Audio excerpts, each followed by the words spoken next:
Üdvözlök mindenkit, én Hermann Zsófia vagyok, és ez itt az Éró Művészeti Podcast. Mai vendégem Kárándi Móni. Sziasztok! Móni 2014-ben végzett a Magyar Képzőművészeti Egyetemen Radák Eszter osztályában. Erasmus ösztöndíjjal a spanyolországi Cuenca-i Művészeti Egyetem vendéghallgatója volt. Az ott töltött idő erősen hatásol volt festészeti stílusának kialakulására, művészetére. Számos önálló és csoportos kiállításon mutatkozott be Budapesten, Los Angelesben, Londonban. 2021-ben elnyerte a Capacita Collection, 2023-ban a brüsszeli Flora Mural díjat. Jelenleg a londoni Ogyri Galéria állandó művésze. Munkája a metafizikus festészetet, egyfajta disztópikus hangulatot idéznek meg, ahol a növényvilág egyszerre a kompozíció és a narratíva része is. Egyetem alatt azt figyeltem meg, hogy te ugye nagyon színesen, radákos osztályra jellemzően nagyon színesen festesz, és belső terekkel foglalkoztál leginkább, és azok egy ilyen kép a képben módon mindig megjelenítetted a természetet. Aztán szépen lassan valahogy így elkezdtél mozogni a térben, de volt egy hirtelen váltásod, amikor elkezdtél a kültérrel, a természettel foglalkozni. Ennek mi volt az oka? Hát ugye ez a változás, ez 2020 környékén indult el, hogy kiléptem ezekből az intim terekből.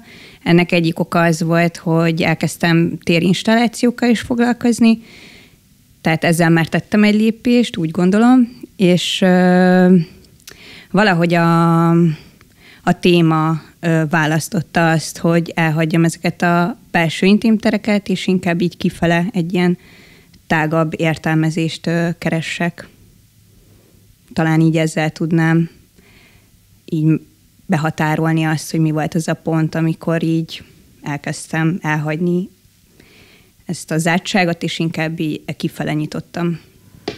Az akkori időszakban azt is megfigyeltem, hogy elhagytad ezt a nagyon intenzív, tiszta túls színeket, és akkor elkezdtél, kevertebb árnyalatokat használni. Ennek így volt köze ahhoz, hogy a Covid valamilyen depressziós hatással volt rád is? Nem, amúgy nem. Ez igazából egy ilyen technikai folyamatnak a része az, hogy vizuálisan hogyan változnak a vászon a dolgok.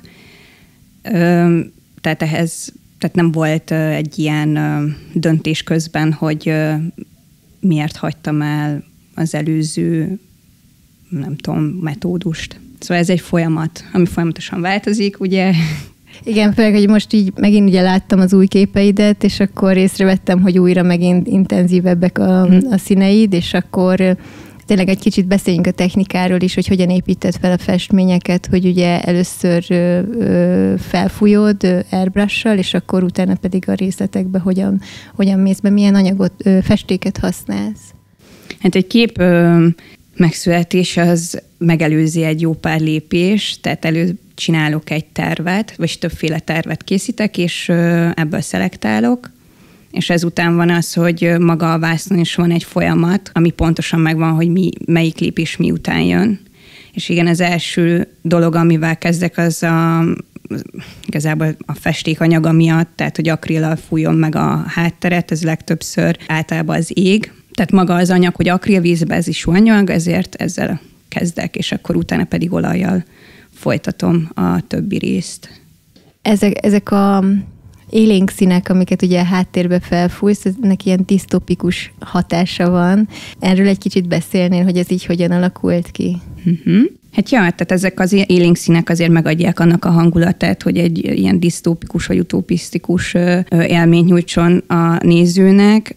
Ez amúgy a cél is, szóval örülök, hogy ez így átjön. Igazából az, hogy maga a téma, amivel elkezdtem foglalkozni, az adekváltá tette azt, hogy ezek a színek újra megjelenek, tehát ezek az élénk színek, amiket használok. Több dolog is hatott rám, a sci-finek, tehát a science fictionnek így a vizuális világa, ami nagy hatással van rám mai napig.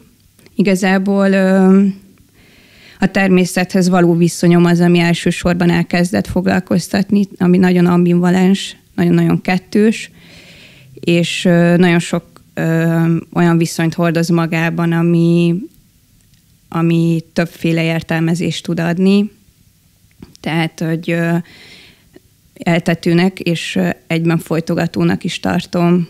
Benne van ez a kettőség, és az, hogy merrefele billen el éppen, az ugye, amiket ábrázolok, ilyen lényeknek a mozgása, vagy cselekvései azok, amik így valami felé tudják terelni a nézőt, hogy milyen érzést kelt bennük, tehát, hogy egy pozitív vagy egy inkább negatív érzés felé tereli a nézőt. Jó, hogy mondod ezeket a lényeket, amiket ugye tényleg már meg lehet figyelni, hogy a személyiséggel lennének felruházva, de ennek ugye van egy valami eredete, hogy egy növényt találtál, aminek a története nagyon megragadott téged, és igazából illeszkedett a árszpoétikádba. Igen. Mikor erre a növényre, aminek a neve Welwitschia mirabilis rátaláltam, így a nagy szörcsölésben az interneten, igazából az volt érdekes számomra benne, hogy annyiféle tulajdonsága van, ami annyiféle élethelyzetet le tud írni, nagyon sokféle akár ilyen narratívát, vagy érzetet tud kelteni a nézőben, tehát hogy egy eléggé tág intervallumon mozog ez, tehát így az érzelmi része, tehát a kitartástól kezdve az, hogy nincsen közeli rokona, így a növényrendszertanban maga a felépítése, az, hogy például egy-egy példány, vagyis hát egyed mennyi ideig él, tehát hogy olyan tulajdonságokkal rendelkezik, ami egyszerűen így azt teszi lehetővé, hogy nagyon sokféle ilyen módban közelítsen meg azokat a dolgokat, amik így foglalkoztatnak a képzőművészeten belül is, vagy csak így az élet folyamatában. És hogy találtál erre a növényre? Nagyon fura kereső szavakat írtam be, és erre dobta ki.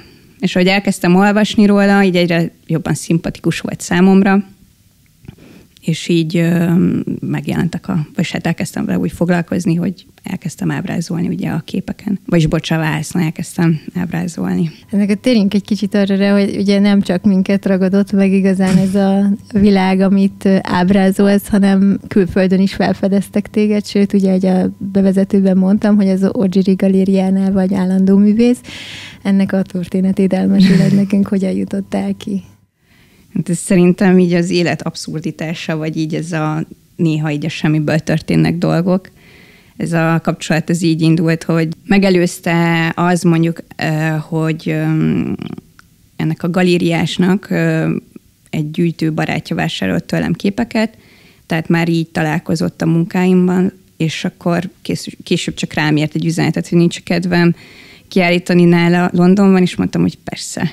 És ebből az lett, hogy már ez a negyedik vagy harmadik év, hogy együtt dolgozunk. És ezen kívül ugye még láthattunk téged Amerikában is, ugye? Volt kiállításod, ha jól tudom, Los Angelesben. Oda hogyan jutottál el? Itt ez a londoni galériának köszönhető, hogy először Hongkongban állítottam ki egy csoportos kiállításon, amit így, tehát a londoni galériának köszönhetek, és minél több nemzetközi kiállításon szerepeltem, így annál több ugye, ember találkozhatott azzal, amit csinálok. Los Angelesben 2 kiállításon is úgy szerepeltem első körben, hogy kurátori meghívással, és később pedig ebből lett egy szóló kiállításom is. Hát ez nagyon király, de akkor gyakorlatilag ez, hogy így építed egymásra, vagy jönnek így egymás után a visszajelzések, és úgy épül a karriered. Mert ugye amúgy meg itt vagy, itthon dolgozol, mégis a világ bármely pontján ugye láthatják a munkásságodat, hogy akkor erre nincs is igazán szükség, hogy te jelen legyél, vagy ki szoktál menni ezekre a kiállításokra? Persze szükség van arra, hogy az ember jelen legyen. Nem minden esetben tudok eljutni ezekre a kiállításokra, de igyekszem. Most például júliusban lesz Londonban önálló kiállításom. Hát az a terv, hogy kint leszek. Persze addig annyi minden történhet.